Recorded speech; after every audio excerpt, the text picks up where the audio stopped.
안녕하십니까. 법학전문대학원 협의회 연구위원 노호진입니다. 네, 그럼 지금부터 법학적성 시험에 대해서 설명을 드리겠습니다. 저희 법학적성 시험은 법학전문대학원 교육을 이수하는 데 필요한 수학 능력과 법조인으로서 지녀야 할 기본적 소양 및 잠재적인 적성을 측정하고자 합니다. 중요한 것은 저희가 이 지식형 시험이 아니라는 겁니다. 전문적인 지식을 측정하는 시험이 아니고요. 법전원 수학을 위한 사고 능력을 측정하는 시험입니다. 사고 능력이 어떤 것이 있느냐 하면은 이게 독해 능력이라고 볼 수가 있죠. 복잡한 지문을 정확하게 통찰력 있게 읽고 이해하는 능력, 그리고 정보를 구성하며 다루며 그로부터 합당한 추론을 이끌어내는 능력, 이건 추리 능력이라고 볼 수가 있습니다. 그리고 다른 사람의 추리와 논점을 분석하고 비판하는 능력, 이건 논점 분석 및 비판 능력이라고 볼 수가 있겠죠. 그래서 저희 시험은 이런 능력들을 측정하기 위해서 우리가 3개의 시험 영역으로 시험을 치고 있습니다. 언어에는 독해 능력을 측정하기 위한 거고요. 그 다음에 추리 논증은 이제 추리 능력과 논증 분석 및 평가 능력을 측정하기 위한 겁니다. 그리고 논술은 객관식 시험이 측정하기 힘든 그런 논정적 글쓰기 능력, 표현력을 측정하기 위한 그런 시험입니다. 출제 기본 방향은 이 특정 전공 영역에 대한 지식이 없더라도 지식을 묻는 시험이 아니라는 거죠. 그리고 대학 교육 과정을 정상적으로 마치거나 마칠 예정인 수험생이면 주어진 자료에 제공된 정보와 종합적 사고력을 활용하여 문제를 해결할 수 있도록 문항을 구성하고 있습니다. 그래서 주어진 제시문의 내용만 가지고 문항을 풀어야 됩니다. 언어의 영역 시험은 9시부터 10시 10분까지 70분 동안 시험을 치게 됩니다. 총 30문항이 출제되고 있기 때문에 한 문항당 2분 20초 정도의 시간이 할당되어 있습니다. 그리고 언어에는 추리 논점과 달리 하나의 제시문에 3개의 문항이 달려 있습니다. 그래서 제시문이 상당히 긴데 그걸 읽고 각각의 문항에 대해서 풀어야 됩니다. 역시 시험을 잘 아는 방법은 문항을 직접 한번 풀어보는 게 좋을 것 같습니다. 그래서 여러분과 같이 작년도 2028년도 언어의 영역 28번 문항을 함께 풀어보겠습니다. 그래서 먼저 여러분들이 한 5분 정도의 시간 내에 이거 제시문하고 28번 문항을 먼저 풀어보시기 바랍니다. 그렇게 풀고 제가 이제 해설을 해드리겠습니다.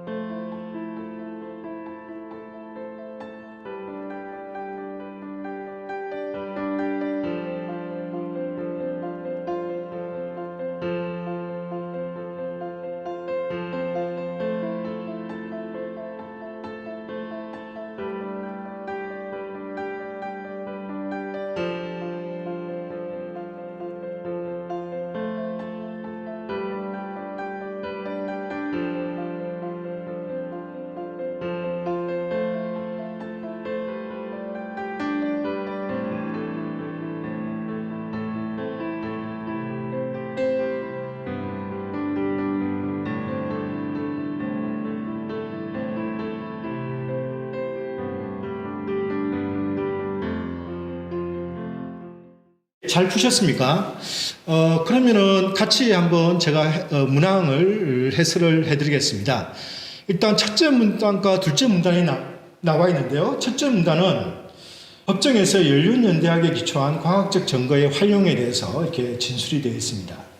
그리고 둘째 문단은 이제 연륜연대학을 설명하고 있죠. 이게 나이테를 분석하여 나무의 역사를 재구성하는 과학이다 이렇게 나와 있습니다. 셋째 문단은 이제 내용이 상당히 이제 조금 세밀한데요.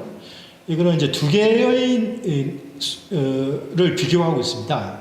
특정한 수목의 나이테, 이게 이제 이 400년 된 수목의 나이테와 그 다음에 이제 역사유적의 대들보로 사용된 오래된 목재의 나이테를 비교를 통해서 이제 새로운 정보를 추론하고 있는 그런 내용입니다. A라고 적혀 있는 이유는 29번 문항을 풀 때 이게 사용되기 때문에 A라고 이제 적혀 있습니다. 자, 넷째 문단은 이 비교 연대 측정이 법률적 사안의 해결에 도움을 준 사례들이 나와 있습니다. 예를 들면 이제 이 문화재의 제작 건립 시기를 추정하는 데 도움이 될 수도 있지만, 그 다음에 이 납치, 살해한 범인을 찾는 데도 도움이 된다. 뭐 이런 내용이 나와 있습니다. 자, 다섯째 문단은 연륜연대학 중 연륜화학에 대한 설명이 나와 있습니다. 그래서 이제 이게 그 환경 정보도 담을 수 있다는 거죠. 유해화학물질, 오염물질에 대한 그런 정보도 담을 수가 있다. 자, 마지막 문단은 법정에서 나이테 분석을 통한 환경오염 해석 기법을 활용할 때 어떤 주의점이 있는지에 대해서 나오고 있습니다. 그래서 이런 부분을 이제 여러분들이 충분히 각각의 문단의 요지를 정확하게 이해를 하셔야만 문항을 푸는데 어려움이 없을 겁니다.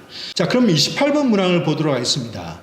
이꼴로 보아 적절하지 않은 것은, 그러니까 틀린 진술을 고르라는 겁니다. 1번을 보시면은 나이테 분석이 이미 생성된 나이테만을 대상으로 할 수밖에 없다면 아직 발생하지 않은 변동을 예측하는 데는 사용되지 못할 것이다. 예, 이거는 틀린 진술이죠. 왜 그러냐면은 이 다섯째 문단을 보면은 이 과학자들은 이 나이테에 담긴 환경 정보의 종단 연구를 통해서 이게 미래의 기후 변화를 예측하는데도 관심을 가졌다는 겁니다. 그래서 적절하지 않은 진술, 발생하지 않은 변동에 대해서 예측하는 데도 사용되기 때문에 적절하지 않은 진술입니다. 그래서 28번은 이게 틀린 진술을 고르는 거기 때문에 1번이 바로 정답입니다. 그래서 이 문항이 사실은 정답률이 상당히 좀 낮은데요. 어려운 문항으로 드러났는데 이게 1번에서 이렇게 나와서 이게 조금 정답률이 낮지 않는가 하는 생각도 듭니다. 그 다음에 2번 선택지를 보시면은 특정 수목이 소유지 경계 획정 시 성목으로 심은 것이라면 그 나이테의 개수가 경계 획정 시기까지 소급한 횟수보다 적지 않을 것이다. 예, 이거는 이제 옳은 진술이죠. 왜 그러냐면은 셋째 문단을 보시면은 나이테가 1년에 한 개씩 생긴다는 것을 알 수가 있습니다.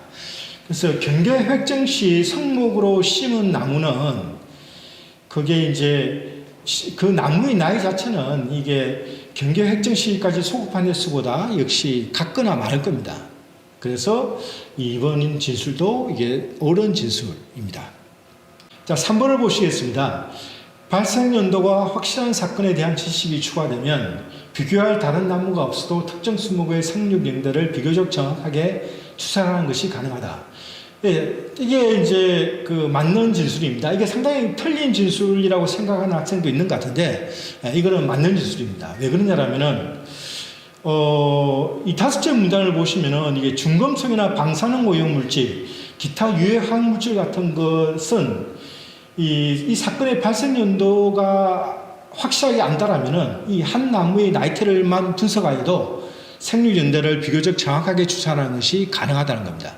그래서 이건 옳은 진술로 우리가 볼 수가 있습니다. 4번 선택지를 보시면은 배우지의 나무와 달리 차로변의 가로수만 특정 나이테층에서 납 성분이 발견되었다면 그 시기에는 납을 함유한 자동차 연료가 사용되었다고 추정하는 것이 가능하다. 역시 가능하죠. 이것도 역시 다섯째 문단에 나와 있습니다. 다섯째 문단에 보면은 이제 중금속에 대한 노출 여부도 포함하므로 이를 분석하면은 특정 유해물질이 어느 지역에 언제부터 배출되었는지 확인할 수 있다는 겁니다. 그래서 이 제시문의 내용을 보면은 이게 사군이 옳다라는 걸 알 수가 있죠. 자, 다섯 번째 선택지를 보겠습니다. 다섯 번째 선택지는 가장자리 나이테층뿐만 아니라 심부로도 수분과 영양이 공급되는 종류의 나무라면 나이테 분석을 통해 유해 화학물질의 배출 시기를 추산할 때 오차가 발생할 것이다. 네, 오차가 발생합니다. 왜 그런가 보실까요? 이 다섯째 문단의 내용은 보통 이제 나무의 가장자리로 수분과 영양이 공급된다는 것이 전제하고 있습니다. 근데 만일 나무의 중심부로도 양분이 이제 공급된다라면 역시 유해화학물질의 배출 시기를 정확하게 추산하는 게 어려울 것입니다. 그래서 이게 적절한 진술입니다. 그래서 1번이 아까 틀린 진술로 정답이라고 했죠. 자, 언어의 문항의 내용 능력을 보시겠습니다. 내용 능력은 문항의 소재를 말합니다. 저희 언어에는 인문, 사회, 과학기술, 규범 이 다양한 영역의 문항을 영역의 소재로 하여서 문항이 출제되고 있습니다. 그래서 여러분들이 준비를 하실 때 좀 더 다양한 독서가 필요하다는 것이 알 수가 있습니다. 그다음 언어의 문학 유형에 대해서 설명을 드리겠습니다. 언어에는 이제 주제 관점, 구조 관점 파악, 그다음 정보의 확인과 재구성, 정보의 추론과 해석, 정보의 평가와 적용, 이 네 개의 유형으로 나눠져 있습니다. 이제 이거는 이제 크게 글의 어떤 주제나 구조를 아는가, 그다음 이거는 이제 세부적인 정보를 알고 있는가, 그다음 이거는 이제 주어진 정보로부터 새로운 정보를 추론할 수 있는가, 그다음에 이제 이거는 정보를 평가하고 이제 적용할 수 있는가, 이런 능력을 평가하는 그런 유형입니다. 역시 유형은 다양하지만 여러분들이 역시 이제 언어 이해이기 때문에 제시문의 내용만 정확하게 이해하면은 모두 풀릴 수 있도록 그렇게 문항을 출제하고 있습니다. 자, 그럼 추리 논정 영역에 대해서 설명을 드리겠습니다. 추리 논정은 40문항을 출제를 하고 있죠. 언어 이해보다 10문항이 더 많습니다. 그리고 시험 시간도 125분이나 주어집니다. 상당히 긴 시간입니다. 여러분 체력이 좀 필요하겠죠. 그래서 한 문항당 약 3분 8초 정도의 시간 내에 풀어야 됩니다. 언어예보다 약간 시간이 길죠. 3분 8초. 예, 그렇지만 문항 자체가 난이도가 있다라고 보시면 됩니다. 그리고 추리와 논정 문항으로 구성되어 있습니다. 자, 추리의 일상적 의미는 이제 주어진 정보로부터 새로운 정보를 이끌어내는 심적 과정을 우리가 추리라고 합니다. 예, 추리 예를 한번 들어볼까요? 예, 영우는 학자금 대출을 받았거나 장학금을 받았다. 영우는 학자금 대출을 받지 않았다. 영우가 장학금을 받았다면 해외여행을 갔다. 이 세 개의 문장이 전제로 주어진다면 이 세 개의 전제로부터 우리는 어떤 걸 추리할 수가 있느냐? 예, 1번하고 2번으로부터 우리가 이제 영우는 장학금을 받았다는 걸 추론할 수가 있죠. 그 다음에 이 3번하고 4번으로부터 영우는 해외여행을 갔다는 걸 추론할 수가 있습니다. 그래서 일상적인 추리는 우리가 전제로부터 단계를 밟아서 새로운 정보를 이끌어내는 그런 과정을 의미합니다. 그래서 추리 논정도 역시 이 추리 문항은 이게 주어진 정보로부터 새로운 정보를 이끌어내는 그런 능력을 측정하고자 고안되어 있습니다. 자, 논정 문항은 논정 일상적 의미는 뭐 전제들과 결론들의 집합을 우리가 논정이라고 합니다. 결론은 화자의 주장이고요. 그 다음에 전제는 그 주장을 지지하는 근거들을 의미합니다. 그래서 논정의 예를 들어보면은 아까 추리가 심적 과정인데 그걸 언어로 표현하면 바로 이제 논정이 되겠죠. 이게 전제가 세 개가 있고 그 마지막 결론 이렇게 하나가 있습니다. 이게 이제 논정이 되는 거죠. 자, 그래서 추리 논정의 논정 문항은 주어진 논쟁을 분석하거나 논정을 평가하거나 논정을 비판하는 능력을 측정하는 그런 문항입니다. 여기서 논정이라는 단어가 나오는데요.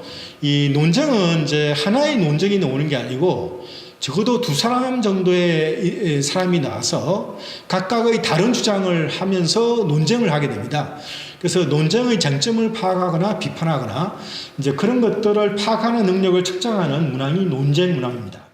자, 그럼 추리 문항을 같이 풀어보는 시간을 가지겠습니다. 2020학년도 8번 문항입니다. 풀이 시간은 한 문항당 평균 3분 8초지만 예제 문제이기 때문에 여러분들한테 4분 정도의 시간을 드리겠습니다. 4분 정도의 시간을 가지고 이 문항을 풀어보시기 바랍니다.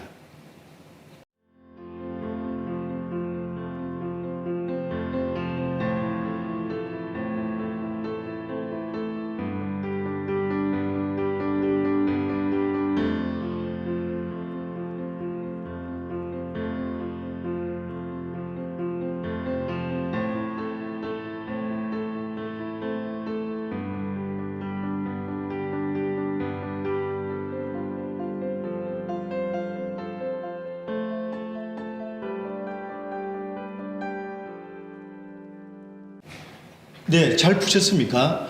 이 문항은 원리 적용 혹은 규범 이해 및 적용 유형의 문항입니다. 이 유형의 문항은 2018학년도 시험부터 출제 비중이 높아졌습니다. 이 원리 적용 문항은 어떻게 푸는지 한번 보겠습니다. 먼저 원리 및 사례를 파악해야 됩니다. 원리는 단순하게 하나의 원리로 이루어진 게 아니고 여러 하위 규칙들과 예외 조항으로 이루어진 경우가 많습니다. 따라서 이러한 하해 규칙과 유예 조항을 정확하게 이해하는 것이 필요합니다.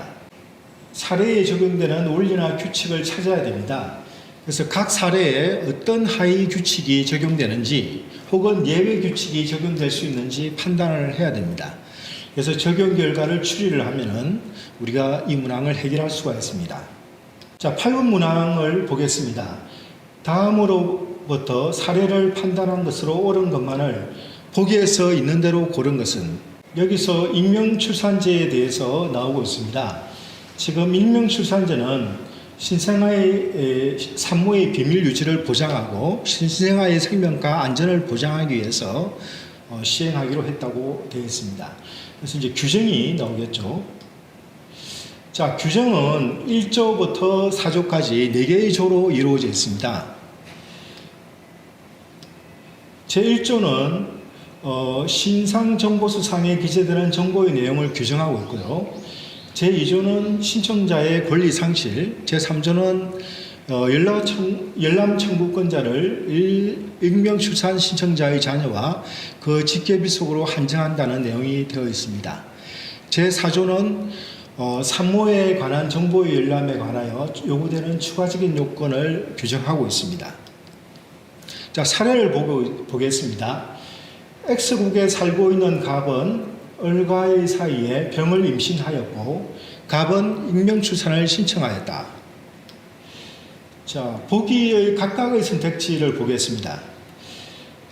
갑과 을이 혼인관계에 있다면 을이 갑의 출산 사실 및 병에 대한 신상정보 열람을 청구한 경우 국가심의회는 갑의 동의를 받아 열람을 허용한다. 여기서 이 진술은 틀린 진술입니다. 왜 그러냐면 을은 이 갑의 남편으로서, 혼인관계에 있는 남편으로서 그게 이제 신생아의 품인데 이 제3조 열람 청구권자에 해당하지 않습니다. 따라서 열람이 허용될 수가 없습니다. 자, 니은을 보겠습니다. 니은은 성인이 된 병이 신상정보서상에 자신의 혈련에 관한 정보, 출생 당시의 정황에 관한 정보의 공개를 청구한 경우 갑의 사망 사실이 확인되는 이상 국가심의회는 해당 정보를 열람할 수 있게 허용하여야 한다. 예, 이것도 상당히 조금 어려운 진술인데요. 한번 보겠습니다. 일단 혈련에 관한 정보, 출생 당시의 정황은 자녀의 부모에 관한 사항입니다. 그래서 이거는 제4조, 예, 특별하게 새로운 그 규정, 제4조의 규정을 받죠.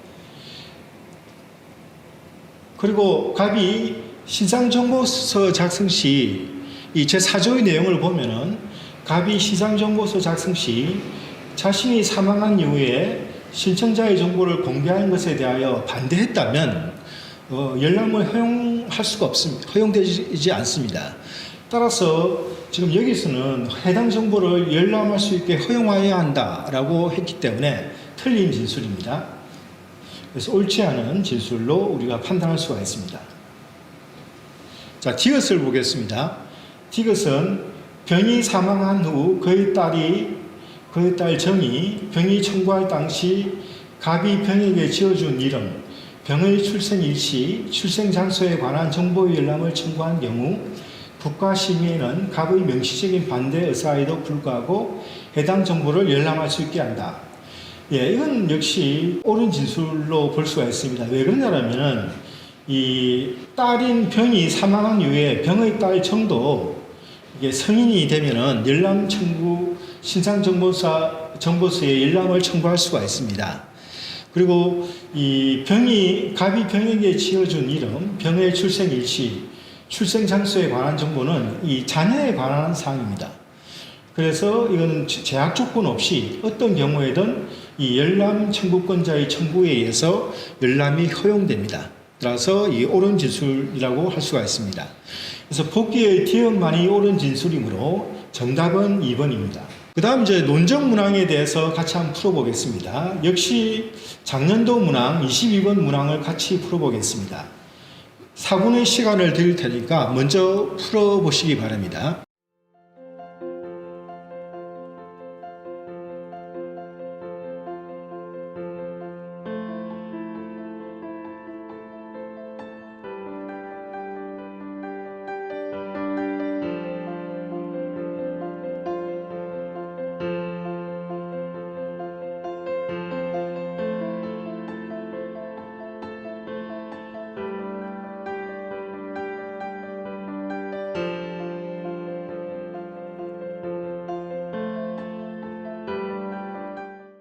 그럼 같이 한번 풀어보겠습니다.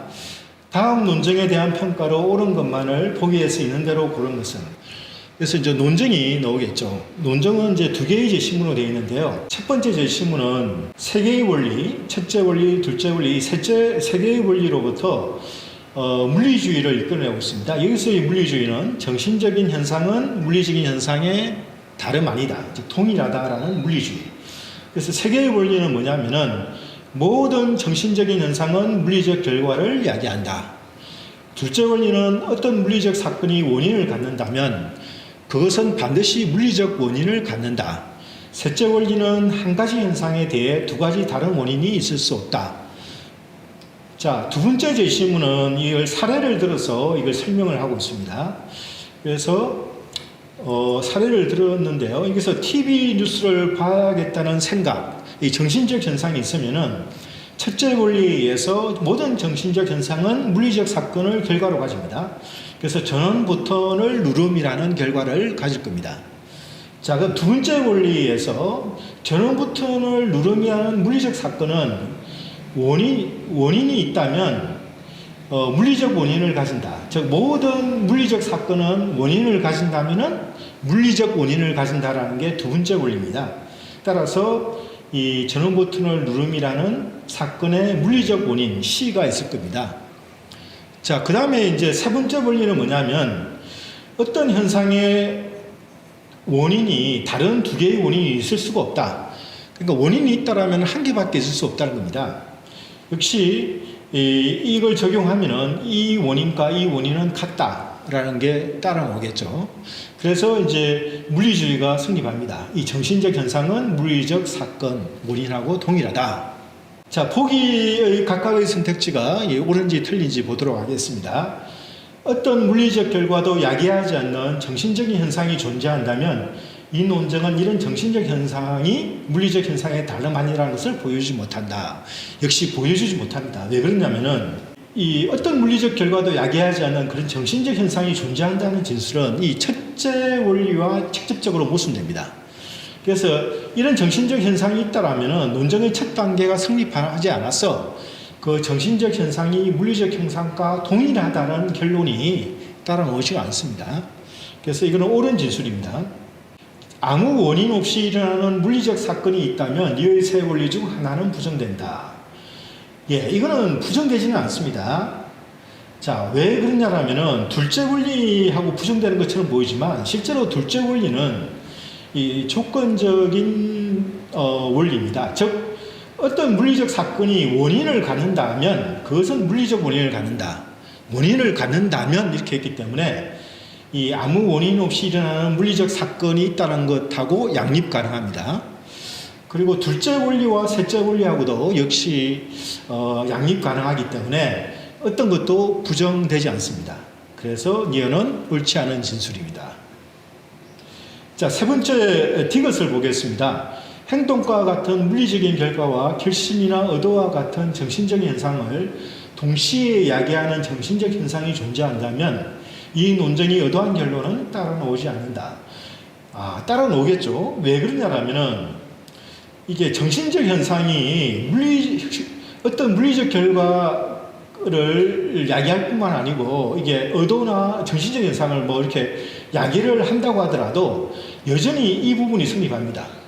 이 부분이 성립하기 때문에 이제 원리 2에서 이게 물리적 원인을 가지고 원리 3에 의해서 동일하다. 그래서 이제 결론이 여전히 따라 나옵니다. 그래서 디귿은 옳지 않은 진술입니다. 그래서 보기의 기억만이 옳은 진술이므로 정답은 1번입니다. 그럼 이제 추리 논증의 내용 영역에 대해서 살펴보겠습니다. 우리가 조금 전에 보았던 거는 이제 그 인문, 특히 이제 철학의 지문이고요. 아까 첫 번째 추리의 예시 문항은 이제 규범이죠. 일반적으로 인문과 규범의 문항, 그 다음에 사회, 과학기술의 문항이 골고루 나옵니다. 뭐 조금 더 이제 저 문항수에 대해서 생각을 한다면 인문학과 규범 문항이 조금 더 이 사회나 과학기술에 비해서 조금 더 많이 나오고 있습니다. 그리고 논리학 수학은 저희가 순수한 수험생들의 추리 능력을 측정하기 위해서 논리 퍼즐 같은 문항이 이제 출제되고 있는데, 이제 그런 문항을 우리가 출제하기 위해서 논리학 수학 영역을 우리가 두고 있습니다. 그래서 추리 논정의 문항 유형에 대해서 살펴보겠습니다. 추리와 논정으로 나눠지는데, 추리는 언어 추리와 모형 추리 두 개로 나눠집니다. 언어 추리는 언어적 정보로부터 새로운 정보를 추리하는 능력을 측정하는 문항이고요. 모형 추리는 이제 논리 퍼즐, 뭐 형식적 추리, 수리 추리, 이제 이런 것들이 나오는 문항입니다.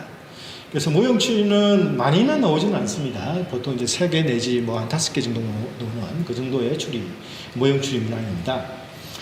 그리고 논정에 대해서 보겠습니다. 논정은 이제 논정 분석과 논쟁 및 반론, 논정 평가 및 문제 해결, 이 3개의 하위 분류로 나눌 수가 있습니다. 논정 분석은 우리가 말 그대로 논정의 어떤 전제나 결론을 찾거나 혹은 논정의 구조를 분석하는 그런 능력을 측정하는 문항입니다. 그리고 논쟁 및 반론은 논쟁, 그 2개 이상의 주장이 나오고 그 논쟁의 쟁점을 파악하거나 혹은 하나의 논쟁의 반론을 찾는 혹은 구성하는 능력을 측정하고자 합니다. 그리고 논정 평가 및 문제 해결은 논정의 적성성을 평가하거나 혹은 이제 새로운 증거가 이제 주어진 논정을 강화 또는 약화하는지 그런 문항이 나오고요. 그 다음에 문제 해결 능력을 측정하는 그런 문항이 나올 수가 있습니다. 그러면 이제 논술 영역에 대해서 설명을 드리겠습니다. 논술은 그 분석적, 종합적 사고력과 논정적 글쓰기 능력을 측정하기 위해서 우리가 시험을 치고 있습니다. 특히 객관식 시험이 측정할 수 없는 그런 어떤 표현력 이런 걸 이제 중점적으로 평가하기 위한 시험이라고 볼 수가 있습니다. 시험 시간은 14시부터 15시 50분까지 약 2시간보다 10분 모자라는 시간 정도의 시험을 칩니다. 그래서 2개의 문항이 나옵니다. 그래서 작년도 시험 기준으로 보면은 1번 문항은 900자에서 1200자, 2번 문항도 마찬가지고요. 각각 배점은 반반으로 되어 있습니다. 지금까지 그 2019학년도 시험부터 2문항 모두 사례형으로 출제되고 있습니다. 그래서 사례형은 이 주어진 문제 상황은 이제 사례의 문제 상황이겠죠. 그런 문제 상황의 해결 방안과 그 논거를 논리적으로 제시하고 표현할 수 있는지 평가하는 문항입니다. 그리고 기존 논술 문항과 비교를 해보면은 제시문의 길이가 다소 줄어들고요. 그 다음에 논정을 구성하는 능력, 논정을 제시하는 능력을 좀 더 중점적으로 보고 있습니다. 그래서 문장의 형태는 사례가 제시되어 있고요. 그 다음에 사례와 관련된 원칙 혹은 일반적인 이론적 견해, 자료 등이 제시될 수가 있습니다. 자, 예시 문항을 한번 보겠습니다.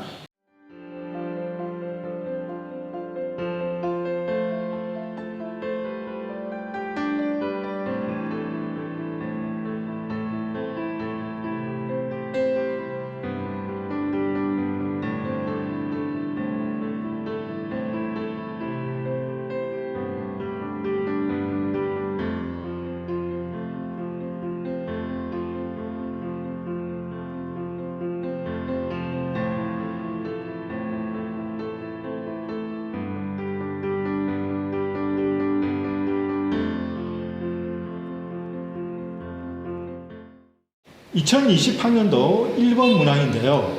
제시된 조건에 따라 사례를 논평하시오. 900자에서 1200자 50점입니다.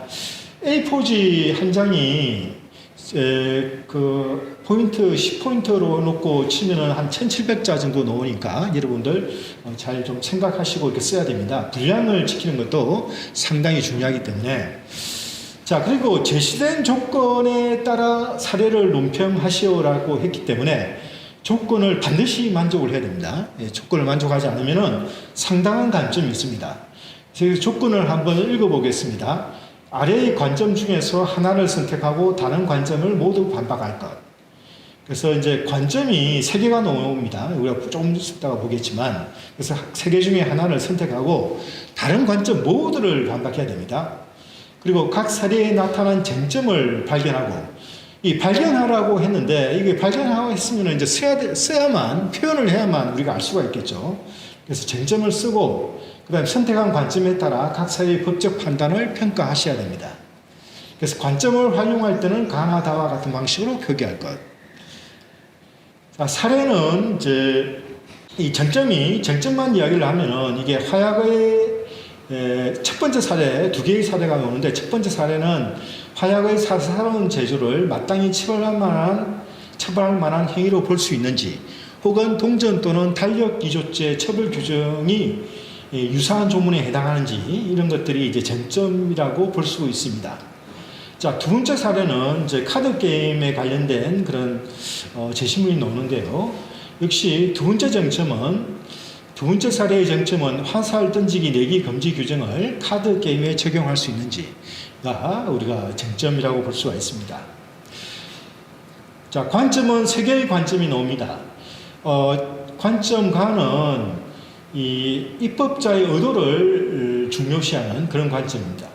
관점단은 이제 사전적 의미를 중요시하는, 관점단은 현재 적용 시점에 합당한 것으로 수용된 견해를 중요시하는 그런 관점입니다.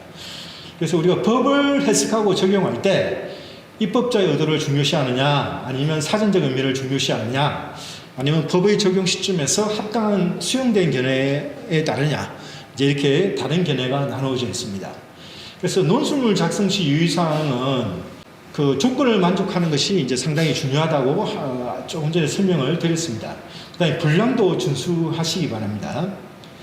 너무 많이 쓰게 되더라도 우리가 감점이 있을 수가 있으니까 그 분량 내에서 쓰시기 바랍니다. 그 다음 논술문 작성 시 유의사항 구체적으로 이야기를 드리겠습니다. 그 조건 충족은 아까 제시문 그 조건에 나와 있는 걸 그대로 적었습니다. 그래서 관점 중에서 하나를 선택하고 다른 관점 모두를 반박해야 되고요. 그 다음 쟁점을 기술하고요. 그 다음 선택한 관점에 따라 각 사례의 법적 판단을 평가하시고. 그래서 이제 이 조건 부분을 이제 나열한 게 이겁니다. 그래서 관점 분석 및 평가. 이 자신의 선택한 관점, 하나의 관점을 이제 선택을 해야 되죠. 그래서 다른 관점을 적절하게 이제 반박을 해야 됩니다. 그 다음에 사례를 적용을 할 때 핵심 쟁점을 기술해야 됩니다. 핵심 쟁점이 뭔지. 그 다음에 이제 선택한 관점, 자기가 어떤 관점을 선택한 관점에 따라서 적절한 근거를 제시하면서 각 사례의 법적 판단을 평가, 제시문에 나오는 사례의 법적 판단을 평가해야 됩니다. 그래서 이 부분을 잘 하셔야 돼요. 이 부분을 잘 하셔야 되고. 그 다음에 이제 글쓰기는 뭐 가장 기초적인 그런 그 전제 조건이죠. 예. 그래서 이런 것들을 주의하시고 특히 이제 분량 1200자를 넘어가지 말기를 바랍니다. 자, 그러면 이제 리트 준비 방법에 대해서 설명을 드리겠습니다.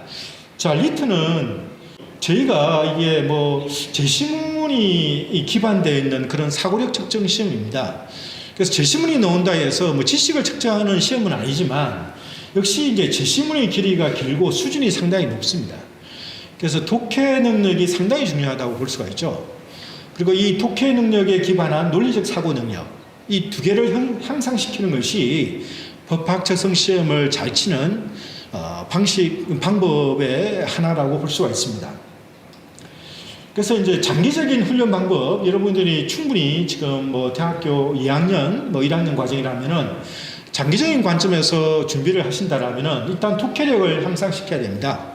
그래서 독해력을 향상시키기 위해서는 특정한 전공 영역에 제한되지 않은 폭넓은 독서가 필요합니다. 특히 이제 뭐 문과 학생들은 뭐 이과의 어떤 제시문이 나오면은 상당히 어려워하는 경우가 많은데 그런 부분에 대해서 자신의 약점을 잘 알고 자신의 전공 영역에 한정되지 않은 그런 폭넓은 독서를 하기를 바랍니다.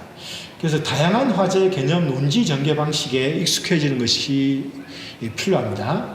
그리고 독서량이 많으면은 역시 이제 제시문의 내용을 빠르고 정확하게 파악할 수가 있습니다. 그리고 이제 자기가 모르는 제시문이 나오면은 조금 이 두려움이 앞서게 되죠. 그래서 이렇게 괜히 움츠려들고 이렇게 생각이 잘 안 될 수가 있습니다. 그래서 이런 부분을 피하기 위해서라도 좀 더 다양한 독서를 하시기 바랍니다. 그다음 사고력 향상을 하기 위해서는 역시 이제 기초적인 논리 지식이 좀 필요할 수가 있습니다. 그래서 여러분들이 대학교 교양 과정에서 논리학이나 논리학 파적 사고 과정이 있다라면은 이제 그런 걸 들은 것도 이제 도움이 될 겁니다. 그다음에 다양한 어떤 강좌를 수강하시기 바랍니다. 그리고 이제 강좌 중에 이제 스터디 강좌가 있다라면은 그런 것도 적극적으로 참여를 해주시기 바랍니다. 왜냐하면은 이제 토론 및 피드백이 상당히 이제 중요한 걸로 이렇게 보입니다. 그래서 평소 때 글을 읽더라도 하나의 진술을 문장을 읽더라도 꼼꼼히 따져보는 습관을 가지시기 바랍니다. 자, 단기간 예를 들면은 이제 뭐 시험이 2달밖에 안 남았다. 이제 그렇게 되면은 이제 시험을 잘 치기 위한 그런 단기적인 연습이 필요할 겁니다. 이제 실전 연습을 해야 됩니다. 그러니까 기출 문제를 반복해서 풀어보기 바랍니다. 그래서 처음 풀 때는 주어진 시간 내에 일단 직접 자기가 시험장에 와 있다는 기분으로 한번 시험 시간 내에 풀어보시기 바랍니다. 그리고 한번 풀면은 해설을 보지 말고 혼자 힘으로 생각을 해서 이게 왜 정답이고 이게 왜 오답인지 꼼꼼히 분석을 해보시길 바랍니다. 이게 상당히 중요합니다. 그리고 스스로 자기가 납득을 할 수 있어야 됩니다. 그게 왜 틀렸는지, 왜 맞는지. 그래야만 자기 사고 능력이 향상될 수 있다고 볼 수 있습니다. 그리고 이제 자신의 사고 능력이 한계가 있을 수 있기 때문에 이 다른 사람들과의 토론을 통해서 피드백을 받는 게 상당히 중요합니다. 그래서 자신의 생각뿐만 아니고 다른 사람의 생각을 들어보고 좀 더 자신의 관점을 넓히는 게 필요하다. 그리고 이제 기출 문제가 뭐 상당히 많이 나와 있지만 2009학년도부터 2020학년도까지 많이 나와 있지만 혹시 뭐 그 기출 문제 말고 더 시간이 남는 학생들은 뭐 PSAT 언어 논리와 상황 판단 그리고 수능 국어 미디트 언어 추론 이런 것들이 도움이 될 수가 있습니다. 역시 이런 시험도 지식형 시험이 아니고 사고력 시험이기 때문에 우리의 문항들하고 유사한 측면이 있습니다. 그리고 시험 당일 날에는 마음을 편하게 가지고 시간 배분에 주력하시기 바랍니다. 그래서 이제 배울 때는 이게 쉽게 배운 거는 쉽게 잊어버립니다. 특히 이제 사고 능력을 향상시키기 위해서는 자신의 사고 능력을 기르기 위해서는 스스로 생각해야 됩니다. 그리고 스스로 질문을 해보고 그리고 이제 시험 무엇을 알고 무엇을 모르는지 이게 피드백을 받아야 됩니다. 그리고 이제 반복 학습이 상당히 중요하다. 그래서 어떤 학생들은 그 단기간에 어떤 제시문의 내용을 잘 파악하기 위해서 직접 필사를 하는 학생도 있다고 합니다. 그래서 자기가 직접 글을 그 기출 문항의 제시문들을 한번 눈으로 읽어보면은 기억에 잘 안 남으니까 손으로 직접 찍어보면은 잘 남는다고. 그러니까 필사를 하고 그다음에 요약을 정리해가지고 이제 내용을 완벽하게 이해하는 것이 중요하다라고 이제 이야기를 합니다. 그러니까 출제하는 사람들은 이제 출제자들은 문항을 완벽하게 장악을 하는 게 중요한데 여러분들도 문항에 대해서 어느 정도의 그 세밀한 부분까지 다 이해해서 정답이 왜 정답이고 오답이 왜 오답인지 이해하는 것이 중요하다는 것을 말씀을 드립니다. 자, 시험 성적 결정 요인은 사고력, 집중력, 체력, 시험 당일의 컨디션이 있는데요. 이 독서 및 토론은 이제 사고력 향상에 도움이 될 겁니다. 그리고 기출 문제를 통한 반복 실전 연습, 사고력 및 집중력 향상에 도움이 됩니다. 그래서 기출 문제를 한 번만 풀어보지 말고 적어도 이게 3번씩 이렇게 풀어보시면은 상당한 도움이 될 겁니다. 그리고 이 집중력과 체력을 향상시키기 위해서 그리고 시험 당일의 컨디션을 유지하기 위해서 꾸준한 운동도 도움이 된다고 이야기할 수 있습니다. 저희가 이제 그 출간하는 책이 2권이 있는데요. 법학지성 시험 문제 해설은 이게 출제위원들의 해설을 저희 연구위원들이 수정을 해서 출간하고 있습니다. 그래서 이거는 여러분들이 각각의 기출 문제를 혼자 힘으로 풀어보고 나서 그 다음에 그 해설을 나중에 이제 참고로 이렇게 보시면 도움이 될 것 같습니다. 그 다음에 법학적성 시험 안내서는 문항 유형에 대한 설명으로서 말 그대로 법학적성 시험 안내서입니다. 자, 지금까지 법학재성 시험에 대해서 설명을 드렸습니다. 예, 들어주셔서 감사드리고 여러분들 노력이 열심히 노력하셔서 앞으로 좋은 성과를 이루기를 기대합니다. 감사합니다.